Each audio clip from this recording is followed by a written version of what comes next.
the average person, they think property is a great investment. It's the worst investment that they'll ever make in their lives. What are the biggest lies about property investment, and what are the biggest secrets? The biggest lie is that property is investment for 99% of the population. It's not. It's not an investment. It's a trap.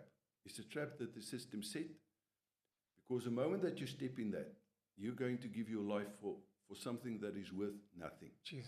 Totally nothing. The biggest gift that a property can give you is the moment that you understand that your IGR must be bigger than your FFGR in terms of investment. Your IGR is your investment growth rate. Okay. So I did my master's on property as a residential property as an investment instrument. It's just an instrument. Just as this is a container, is an instrument to hold that water. Sure. If I don't know how to use this,